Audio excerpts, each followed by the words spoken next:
September 10, 1944. Supreme Headquarters Allied Expeditionary Force, Granville, France.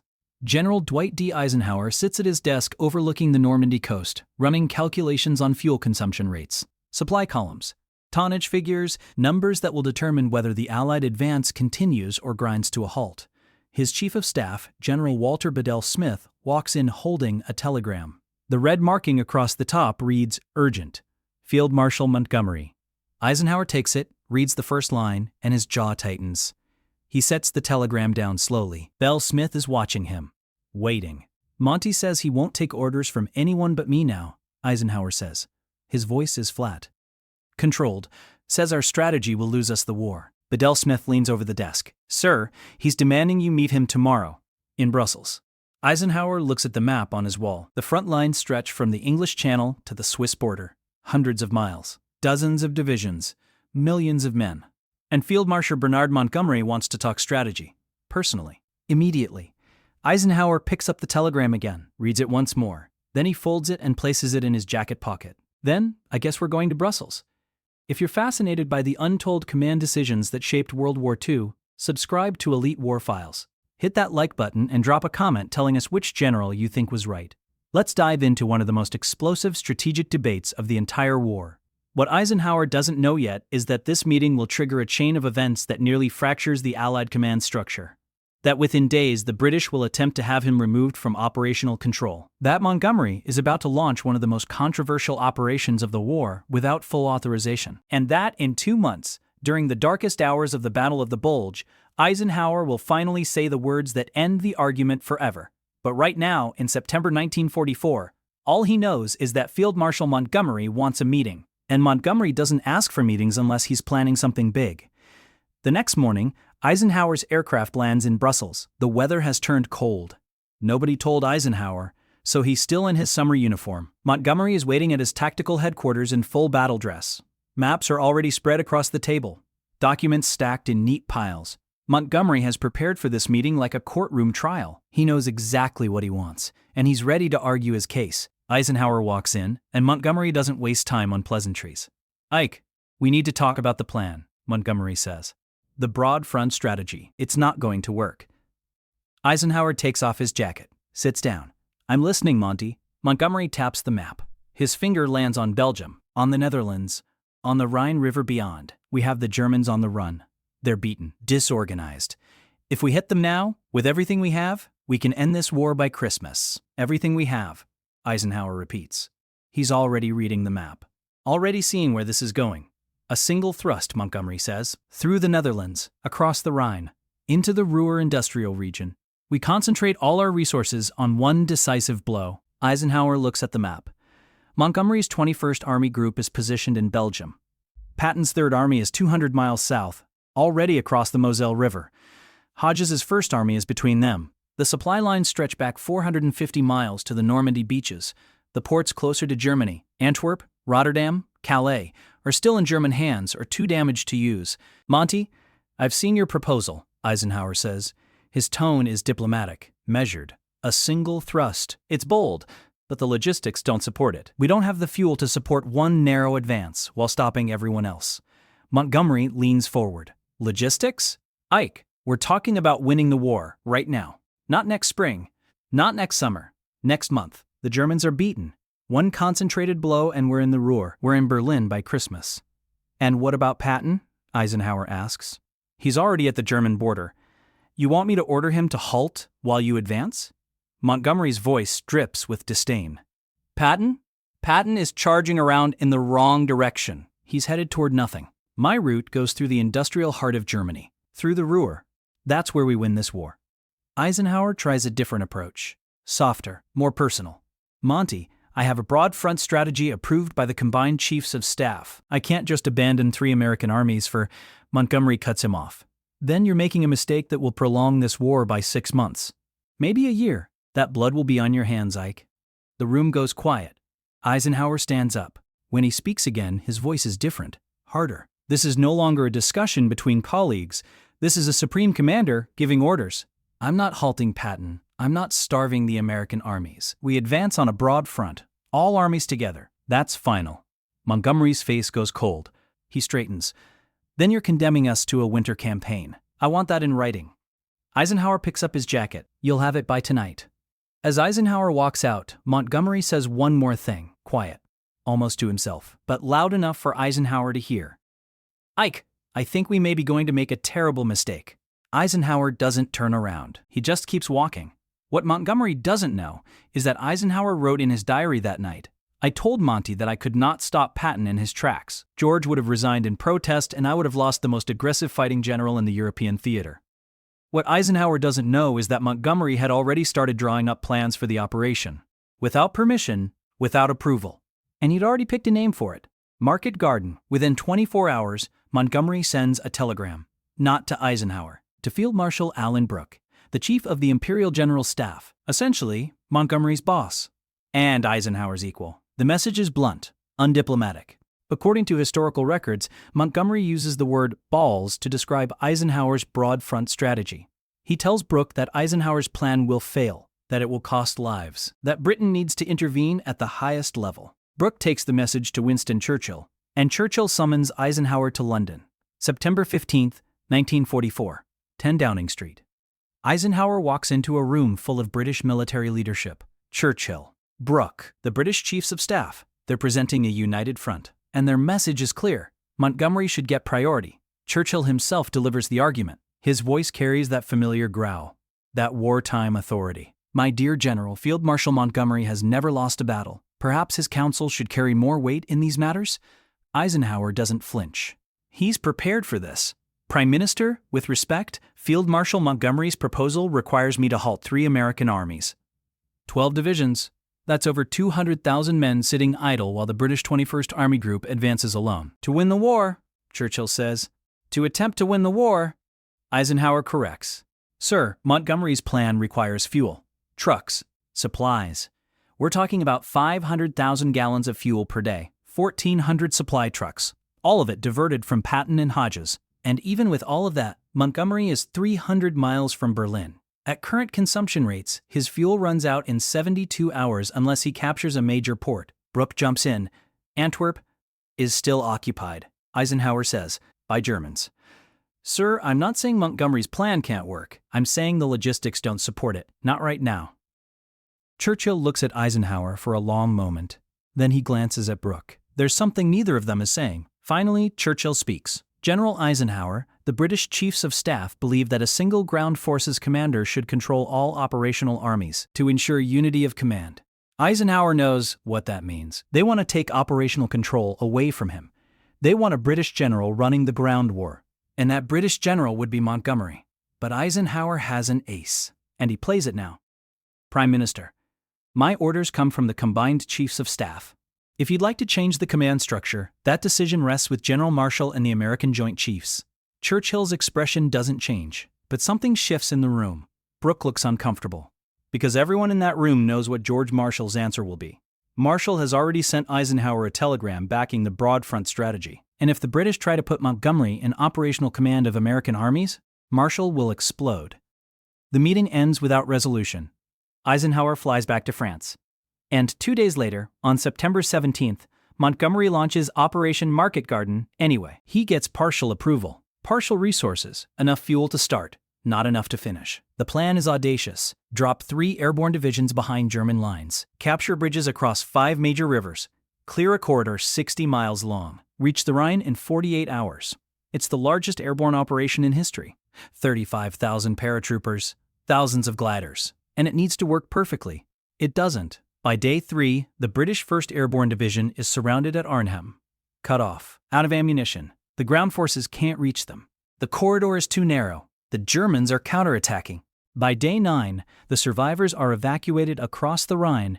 Out of 10,000 paratroopers, 1,500 come back. The rest are dead or captured. The bridge too far.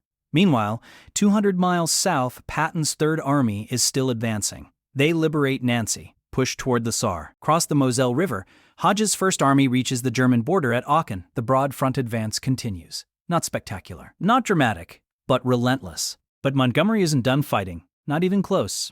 Because while Market Garden is collapsing, while British paratroopers are dying at Arnhem, Montgomery is preparing his next move. And this one isn't about strategy. This one is personal. He's going to try to get Eisenhower fired. October 1944. Montgomery sends another telegram to Alan Brooke. This one is even more direct. Montgomery writes that Eisenhower is out of his depth as a ground commander, that he lacks the tactical experience to manage multiple armies, that the Allies need a single ground forces commander with operational control. And Montgomery makes it clear who that commander should be: himself. Brooke takes the message seriously. He brings it to the British Chiefs of Staff, and together they draft a formal proposal to the combined Chiefs of Staff. The proposal states that Eisenhower should remain Supreme Commander in title only, that operational control of all ground forces should go to a British general, that this is necessary for Allied victory. The proposal is sent to Washington, and George Marshall reads it. According to historical records, Marshall's response is immediate and nuclear. He cables back one sentence: "Tell them no. Tell them hell no." Marshall follows up with a longer message, and this one leaves no room for interpretation. If any British general is placed in operational command over American armies, Marshall will recall every American division from Europe. The message is clear: Eisenhower stays in command, or the Americans go home. At Patton's headquarters, rumors are spreading. Patton hears whispers that Montgomery might be made ground forces commander. He writes in his diary that night, "If they make Monty ground commander, I will resign my commission. I'd rather serve as a private under Ike than a general under Montgomery." Omar Bradley, commanding the 12th Army Group, sends Eisenhower a private note. It's short, professional, but the meaning is unmistakable. "I'll stand with whatever you decide, but my army commanders will not accept British operational control."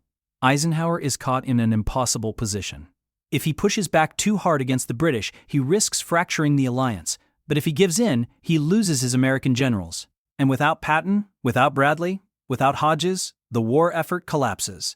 He makes a decision, a risky one. He calls a meeting of all senior commanders, American and British. October 18, 1944. Brussels. Everyone is ordered to attend. Montgomery, Bradley, Patton, Hodges, British Corps commanders, American division commanders. The room is packed. Eisenhower walks in and doesn't sit down. He stands at the head of the table. In his hand is a single piece of paper. He places it on the table, face up. It's a letter of resignation. "Gentlemen," Eisenhower says, "if you cannot support my strategy, I will step down. Right now. General Marshall can find someone else, but whoever that person is, they will face the same choice I'm facing. Concentrate everything on Monty's northern route or maintain pressure along the entire front. That decision has to be made. Today." The room goes completely silent. Nobody moves. Patton is staring at the letter. Bradley's face is unreadable. Montgomery looks at the letter, then at the American generals, then back at Eisenhower. Finally, Montgomery speaks. His voice is measured. "Careful. Ike, I'll support your plan." "Of course I will. We're all on the same team." But then he adds, quietly, "But for the record, I still think you're wrong." Eisenhower picks up the resignation letter, folds it, puts it back in his pocket. "Then we're moving forward. Broad front. All armies, no exceptions." The meeting ends. The decision is made, but the tension doesn't go away. Because in 6 weeks, everything is about to change. December 16, 1944. The Ardennes Forest. The Germans launch a massive surprise counteroffensive.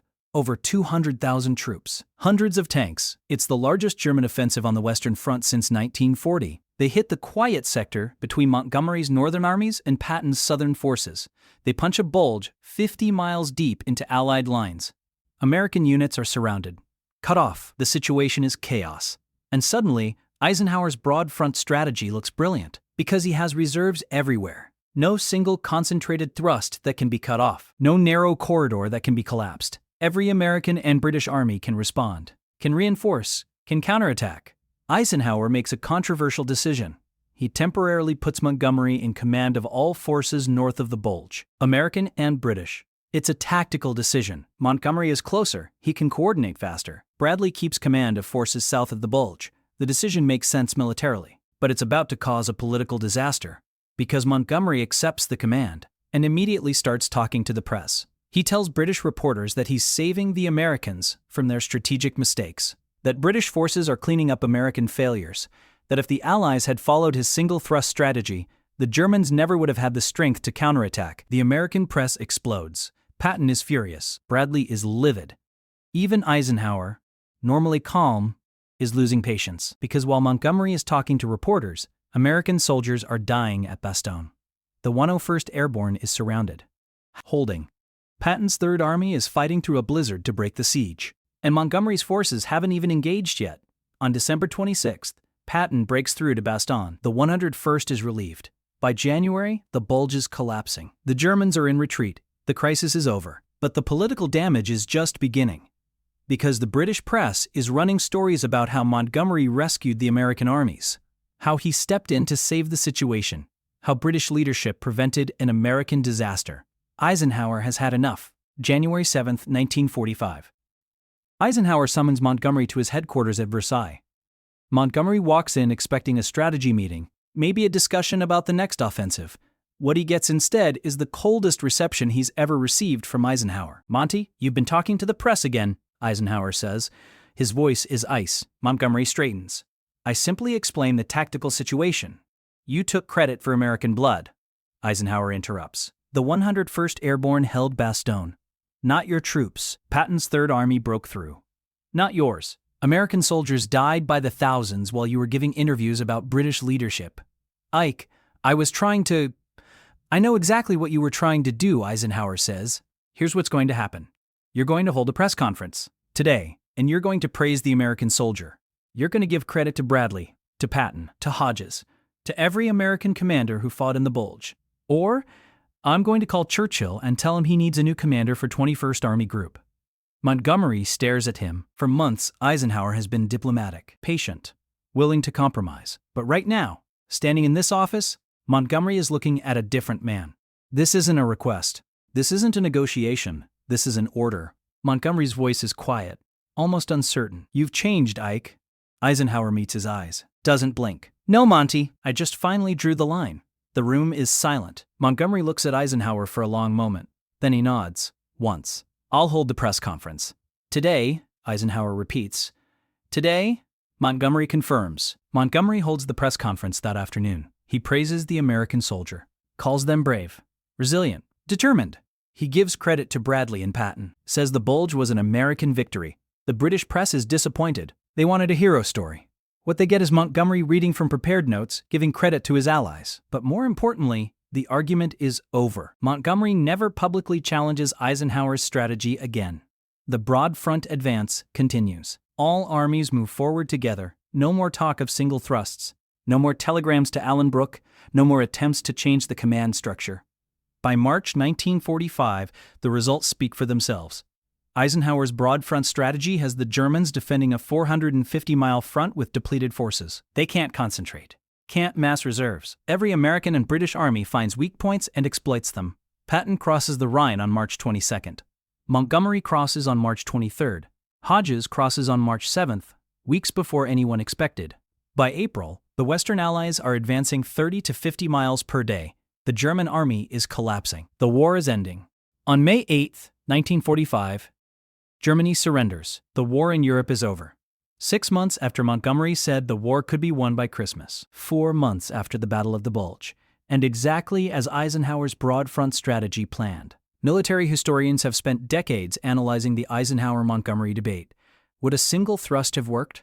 Could Montgomery have reached Berlin by Christmas 1944? The consensus is no. Without Antwerp opened as a supply port, which didn't happen until November, and without the fuel to sustain a 300-mile advance, a larger version of Market Garden would likely have ended in disaster, the largest Allied defeat of the war. Tens of thousands of troops surrounded, cut off, out of supplies. The war prolonged into 1946 or beyond. But the debate was never really about logistics. It was about something deeper, leadership philosophy. Montgomery believed in the great captain theory, one brilliant general making one brilliant move to win the war.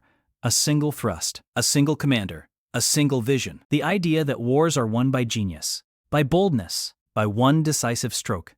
Eisenhower believed in something else. Combined arms, sustained pressure, shared sacrifice. Not one hero, but 1 million soldiers all pushing forward together. Not one brilliant move, but 100 coordinated advances. The idea that modern industrial warfare isn't won by genius alone. It's won by logistics, by cooperation, by relentless grinding pressure that the enemy can't counter. Years later, in his memoirs, Montgomery admitted something. Their budge is on the rise. He wrote, "Ike was right about one thing. You cannot keep a great army standing still, and the American army was a great army."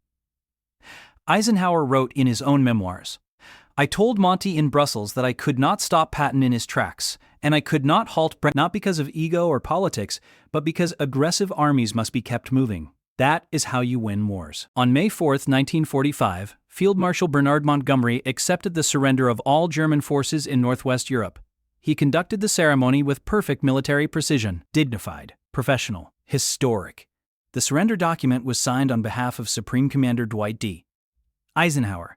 Montgomery never publicly challenged Eisenhower's strategy again. The line had been drawn, and it held. If this deep dive into World War II command decisions fascinated you, do us a favor, subscribe to WWII War Mind, smash that like button, and drop a comment below. Do you think Montgomery's single thrust could have worked? Or was Eisenhower's broad front strategy the right call? We read every comment, and we'd love to hear your take on one of the war's greatest strategic debates. Thanks for watching. We'll see you in the next one.